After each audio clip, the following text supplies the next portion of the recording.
Hi guys, today I'm going to be talking about different criteria and tests people place on the different forms of media to test how diverse they are. These tests are often quite limited in their approach, but they are used more as a starting point to talk about diversity in media. So let's start with the most famous one and the one that started it all, the Bechdel Test. Most of you have probably heard of the Bechdel Test.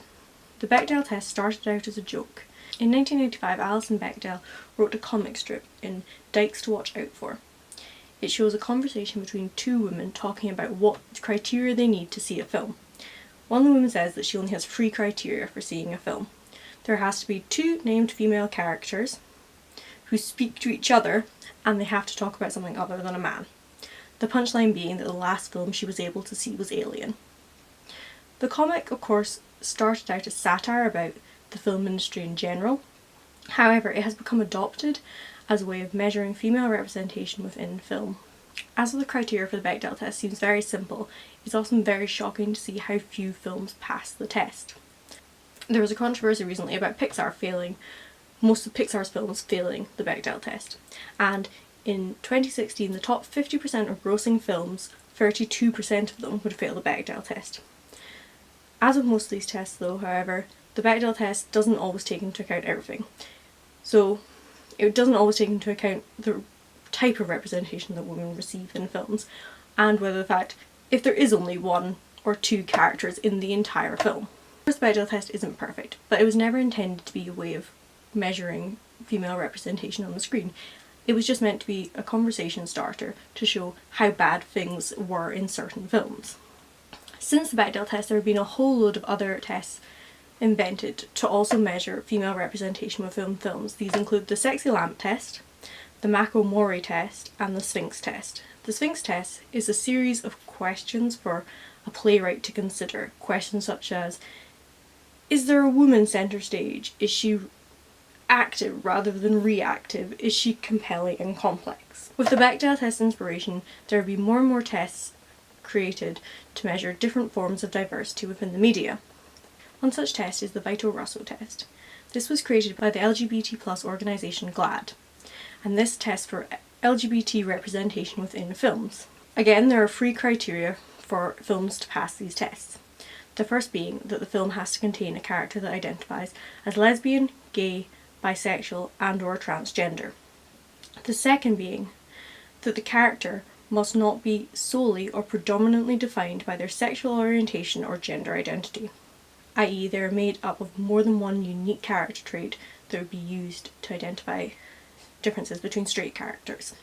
And 3, the LGBT character must be tied into the plot in such a way that their removal would have a significant effect, meaning that they are not there to simply add colourful commentary, paint urban authenticity, or perhaps most commonly set up a punchline. The character should matter. And from there we go into even more tests that have come out in recent years. African-American director Ava Duvernay created what she dubbed the Duvernay test. This requires African-Americans and other minorities to have fully realised lives rather than serve as scenery in white stories. And all these tests begin to move away from the very basic principle of the Bechdel test, which was just that there had to be 2 female characters talking about something other than a man. These tests begin to question their characterisation and everything they do as well. Another test was proposed by the TV critic Eric Deggans, which asks whether a film that is not about race has at least 2 non-white characters in the main cast. In 2013, the author Nikesh Shulka suggested the Shulka test, which requires 2 ethnic minorities to talk to each other for more than 5 minutes about something other than race.